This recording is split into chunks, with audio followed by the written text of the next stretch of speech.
Hey, are you a fan of the Beatles? Well, check this out. Speaking words of wisdom, let it be.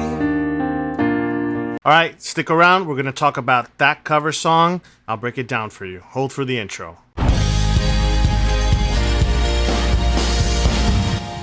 What's going on? I'm Jeron Music, independent musician based here in the New York City area. Artist, engineer, producer, teacher. And here on this channel, I do all things music. So subscribe, hit the notification bell. You'll be the first to know when I put out new content. All right, so today I'm going to talk about one of my favorite songs, Let It Be by the Beatles. If you haven't heard of them, well, Google them and you will know who they are. Whether you're a Beatles fan or not, Let It Be is one of the most classic songs written by Paul McCartney of the Beatles primarily, and it was released in 1970, although it was recorded in 1969. I'm a big Beatles fan, and if you are a subscriber to the channel, you'll know that I've done some of the stuff. I probably should do more, but today we're going to look at this song in an educational context. This channel is for non-musicians, for fans of music who appreciate independent musicians, the musician mindset, the behind the scenes, the songwriting process. So I'm going to give you a couple of tidbits, anecdotes from the Beatles, things that I keep in mind when I'm singing, performing, doing a cover, or my own original music. So let's dive right in. So Let It Be by the Beatles. Like I said, it was released in 1970.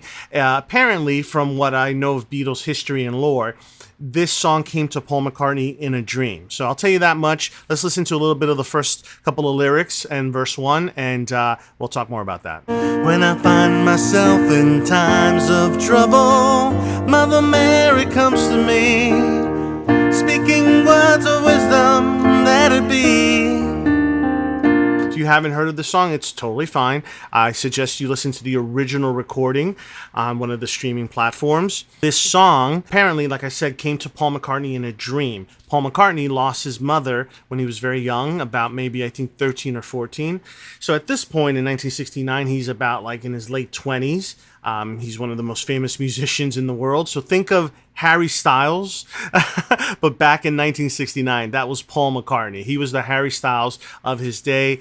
Bachelor, young, good-looking, super talented. I mean, the Beatles changed music in a lot of ways. Whether you're a fan or not, you really can't, in my opinion, dispute the things that they did for the musical scene. At this point of the relationship of the Beatles, there was tension in the group.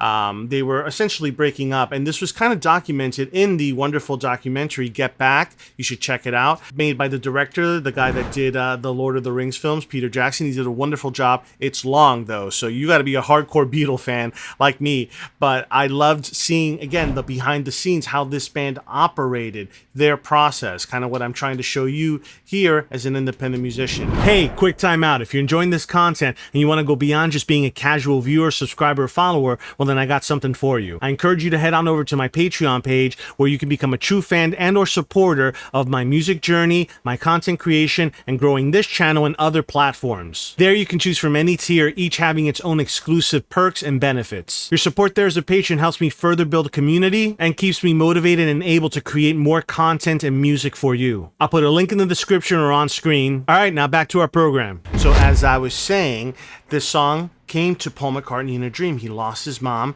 and mom's name was also Mary. So he put that kind of vision of an angelic figure. We've all had those kind of dreams where we're really in it and it feels like we're right there, or something is speaking to us. And that's kind of what happened with Paul. It was such a profound feeling. He put it into song and into lyrics. So that's basically what you're hearing there in the beginning. I'll play that little bit again. When I find myself in times of trouble. Again, the line there, when I find myself in times of trouble. Again, what I mentioned, the Beatles were kind of going through a turbulent time. Mother Mary comes to me, his mom in a dream, speaking words of wisdom, let it be. So I know that Paul had a healthy relationship with his father. I can only assume he had one with his mom, even though he lost her very young. So words of wisdom, looking towards a parental figure that can offer that. The signature hook, Let It Be. Remember that musical phrase, because it's going to come up again and again. And in my hour of darkness, she is standing right in front of me. In my hour of darkness, she is standing right in front of me. Speaking words of wisdom, let it be. So Paul has a great way of balancing an important element in music, unity and variety, all right? Things for us as humans to latch on to music, we need things to be the same. So for him to mention the let it be, sing that part at the end of each verse, we already immediately know what that musical phrase sounds like. But then the variety of the words, telling the story, drawing us in. When he recorded it in C, it just seemed to fit. It had a kind of a brightness to it, but again, the chord progression has a gospel, spiritual kind of feel, even though, again, the chord progression is a standard progression in music, but sometimes it's when you're matching a certain melody on top with the chord progression, the harmony, that creates a certain tone, a certain vibe that pulls you in.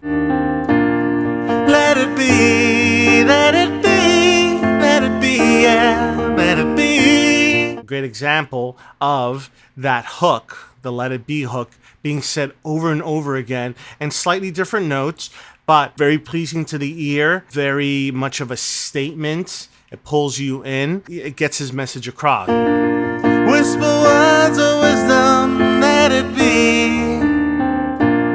Instead of speaking words of wisdom, whisper words of wisdom. Paul, really good with his other songs in the Beatles catalog. He can write character-driven songs. Eleanor Rigby is a great example. Lovely Rita. Paul's writing, looking at a character from their perspective, point of view, even though in this one, he's kind of telling us the story of his encounter. But that's something that I've taken in my own original songwriting. Whenever you get tired of, as a songwriter and a singer, writing songs from your point of view and your own heartache or joy, sometimes putting yourself in the mindset of another character, or a friend tells you a story, or you see something on the news, then that can start creating interesting writing. Even if you turn it around and flip it to your point of view, but it didn't happen to you, again, that creates a great opportunity to do so many things. Here's an interesting thing I want to point out to you. In terms of song form, the difference between a refrain and a chorus. So I'm actually going to go down here. A chorus is a distinct section of a song that typically features a catchy melody, powerful lyrics, and a strong emotional message. It's designed to grab the listener's attention and often serves as the song's climax. In a literal sense, the term chorus refers to a choir, giving the indication that it's the sections the audience should sing along to. A good chorus will have the lyrics that are relatable and use relatively simple melodies, making it fun and catchy enough for the audience to remember. Most choruses usually appear after the verse and are repeated throughout the song, providing a sense of familiarity, arrival, and structure. Memorable choruses can be found in songs like Queen's We Will Rock You and Taylor Swift's Shake It Off. So yes, while that section where he repeats Let It Be, or I do in the cover, multiple times, that is the chorus section, different from the verse where where I sing Mother Mary standing in front of me. However, most people would denote it as a chorus, but I also argue that there's elements of a refrain there. So let's look at that briefly. A refrain is a repeated line or phrase, which in fact, McCartney does. He repeats that line or phrase within the section of a chorus, usually found within a song's verse, outro, or bridge. So really, technically then, the refrain is when he sings Let It Be, or I do in the cover, at the end of the verses. It serves as a recurring theme or motif, helping to establish a song's identity and build emotional resonance. Famous examples of refrains include the line Let It Be in the Beatles' legendary tune, Let It Be, Don't Stop Believing by Journey. Many refrains appear as a repeating line or phrase at the end of each verse or chorus. Look at that. So it can also appear in a chorus. Often the lyrics of a refrain are a central motif to the song's theme that's sung as a catchy hook. And again, I mentioned that McCartney has a great way of pulling you in, and he does that immediately with those notes of the Let It Be. He does that at the end of the verses, the refrain, giving you that little tease. And then the whole chorus is built around that motif. So it's a chorus, but it's a bunch of refrains. The line Whisper Words of Wisdom is also acting as a refrain. You'll commonly hear a refrain at the end of a song where it is used as a final repeating lyric that sums up the song's message, which I think that Whisper Words of Wisdom kind of acts as. Sometimes songwriters may sing a refrain as a standalone section between verses or integrate it into the bridge of a song. Some food for thought there when you listen to songs, especially some of the ones, not only the one I covered, but the ones they cited, like Don't Stop Believing, and for you Swifties out there, think about What is the artist, the singer doing to hook me in, to pull me in? Yes, there's the actual words and the message of the song, but there's a structure to songs. It's something that I keep in mind when I'm writing my own songs. Have I said this lyric often enough? What's the power of this line? Is it a refrain? Is it going to show up again in a verse, in a bridge, in a chorus? Am I going to build in a chorus around it? Is there going to be a post-chorus? More examples on that later in other videos. So drop in the comments. Let me know what you thought about this cover, the song. Are you a Beatles fan? Are you not? What do you think about song structure? I'm open to any interpretations of how you are experiencing and reacting to this video and this content. Leave in the comments for any ideas for other songs you want me to cover and kind of break down a little of the history and my thought process with it. I encourage you to subscribe, hit my face up there, not this one, and check out some of these playlists over here on the side. I think it's that way I'm pointing. More covers, more originals, some breakdown videos. I'll see you next time.